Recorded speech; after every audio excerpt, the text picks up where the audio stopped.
Hey, you guys. All right, let me make sure everything is connected. My name is Alicia Robertson. I am a business coach, wife, mama, and the founder of the Purpose to Service Academy. And I help overwhelmed coaches and online experts to really build intentional, sustainable, and more profitable businesses around the life that they desire. So that is what I do on the internet.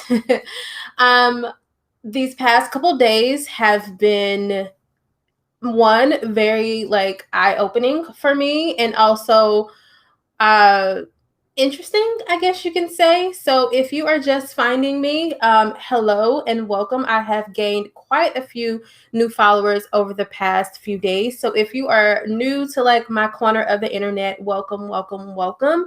Again, my name is Alicia Robertson. I am a business coach, wife, mama, and the founder of the Purpose to Service Academy.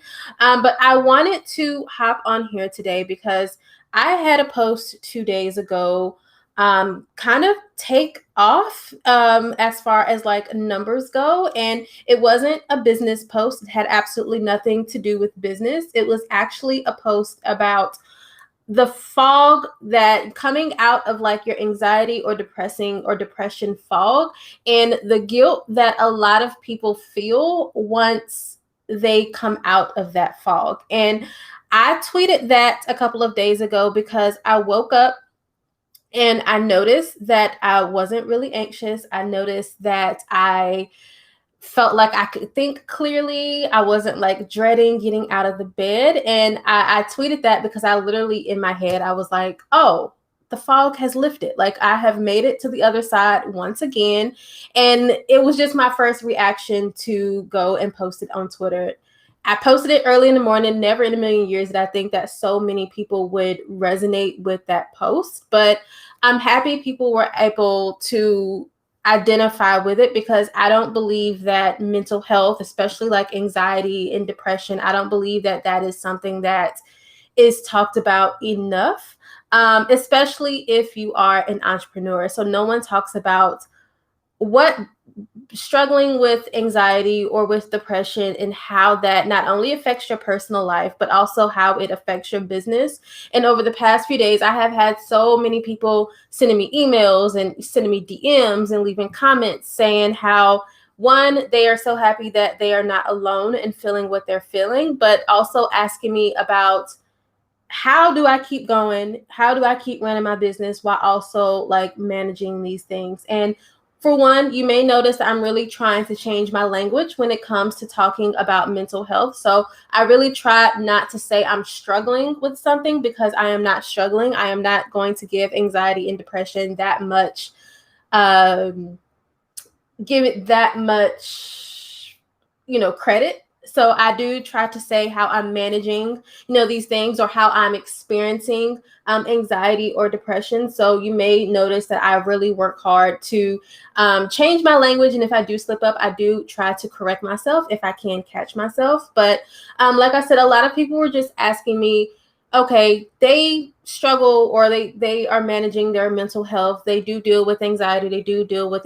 depression or many other types of mental health things. And they were asking me, how in the world do I keep going in my business? How in the world do I keep showing up while also managing these things? So I wanted to hop on here today just to share a few things based on my own experience of how I continue to show up in my business every single day, and how I've built my business in a way that still allows me time to focus on myself, to focus on getting better, to getting the help that I need, and to really taking care of myself while also trying to make money.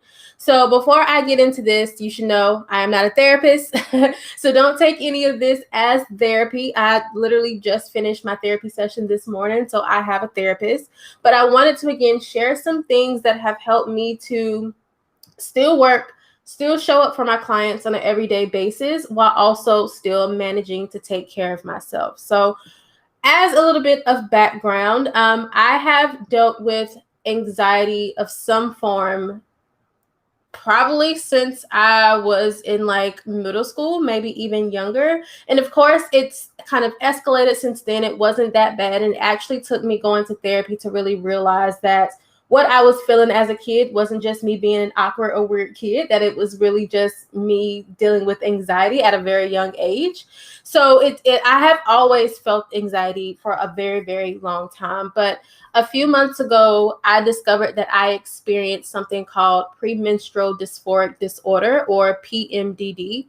So it's basically PMS, but on steroids, like PMS on 10.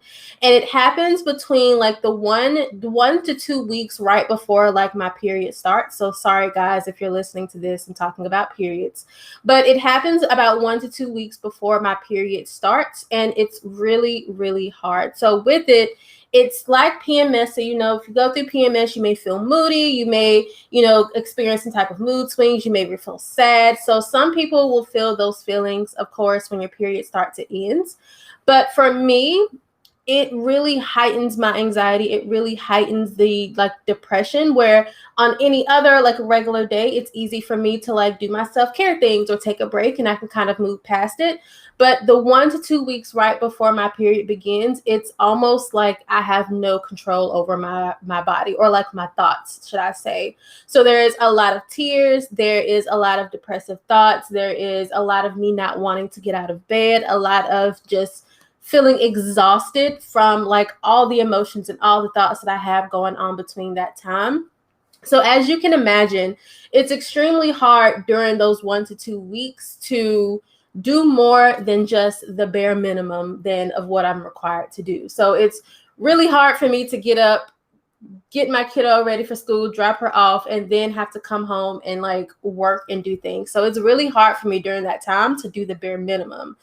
And I have learned because of this that I have had to build my business around these times and around these things that I go through, because one, I still need to make money. I still have clients who are still depending on me, and I do still love what I do. So I've had to do like a lot of adjustments, not only in my personal life, but in my business as well, so that I can work around these 1 to 2 weeks that I'm feeling. So I'm going to share what I have been doing. So the first thing that has really helped me is I switched business models from one-on-one coaching to group coaching. So if you guys are just hopping on here, again, I am a business coach for online service-based entrepreneurs. And what I help you to do is to release a lot of the overwhelm of building and launching your offer through helping you to build a sustainable, more intentional, and more profitable business. And I help you to do that by focusing on like one signature offer.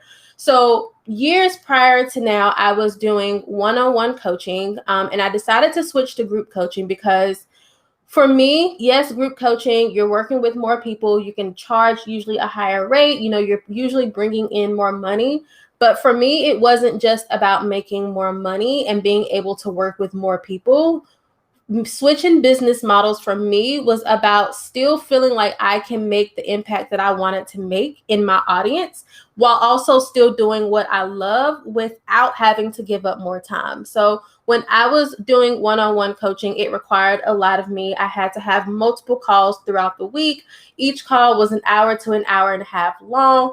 And doing that didn't give me any space or any rest to focus on myself and focus on the things that I needed to do. So when I was in these 1 to 2 weeks where like anxiety was really hitting me heavy, I didn't have any space to say, okay, I'm not going to do anything today, so that I can just work through my emotions. Or I didn't feel like I had much space to call all of my clients if I had 4 or 5 client calls a day and say, hey, I'm not feeling well, I can't do all of this. So for me, moving to a group coaching model, yes, in a sense, it can make me more money. But for me, it was all about giving me more time and all about giving me more space to be able to say, okay, when I'm in these, anxiety moods, or when anxiety is really hitting me hard, I have the space built into my week because I'm not doing all of these calls to be able to say, okay, today I'm going to take a break. Today I'm just going to focus on me. Today I'm going to work on my mental health or whatever the case may be.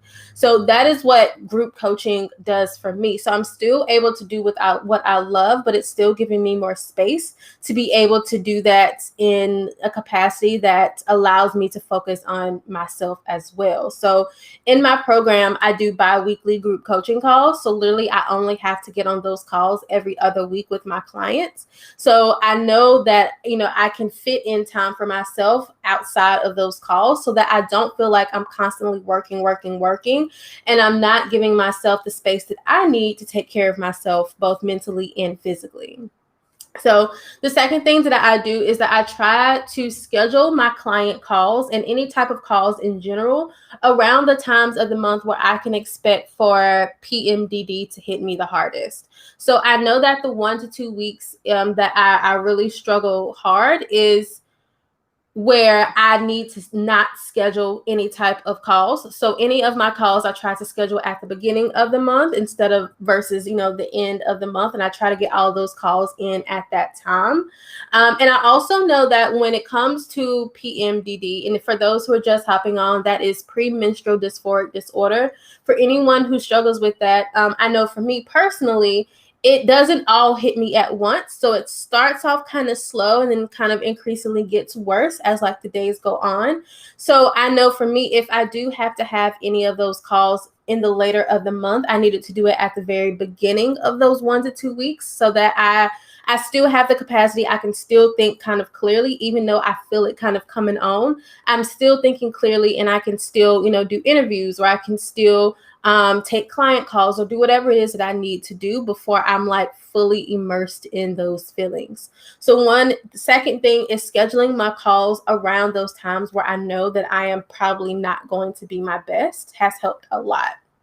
The third thing that I do is I am very proactive and transparent when I can't take on a call or when I can't show up. So it is very rare that I have to cancel a client call due to like mental health, just because I have changed my business model and I do schedule calls around the times where I know I'm going to be a little bit more down than normal. So it's very rare that I do have to cancel client calls or that I can't show up for my client calls. But if I do, I tell my clients exactly what I'm going through so they know why I have to reschedule. So I'm not just emailing them saying, hey, I can't show up today, it's not going to work. Like I'm telling them, hey, this is what I'm dealing with right now.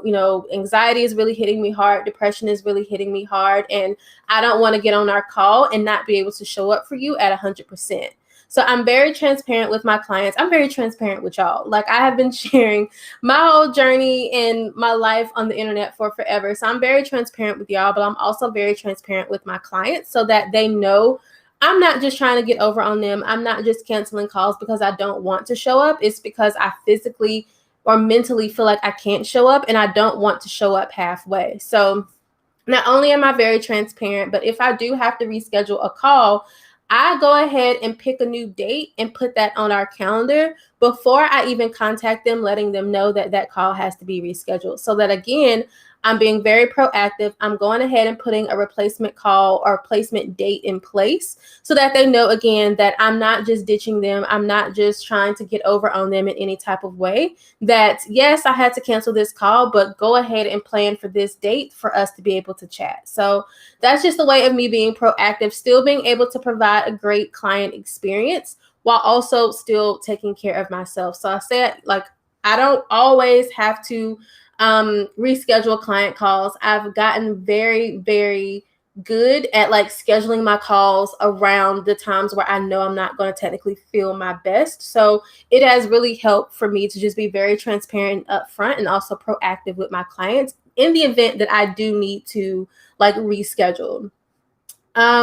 So when I do have to take a call that can't be rescheduled, so if it's something that has been on my calendar for a while or something that just I absolutely either don't want to have to reschedule or can't be rescheduled, I will actually rest up until I have to take that call. Or I will rest and I'll do all of like my self-care things. So I'll work out, I'll go for a walk, I will read, scriptures in my Bible, or I will take some time to journal, or I love coloring. That's another like stress reliever for me. I will take some time to color so that when I do have to take on that call, I am fully rested and I can be fully present and give all of my energy to my clients for that hour, or whoever it is that I'm talking to for like that hour. So for me resting, for the entire day and doing things that make me feel good and make me feel energized really helps me to be able to show up for that client call if there is an event where I can't reschedule it. So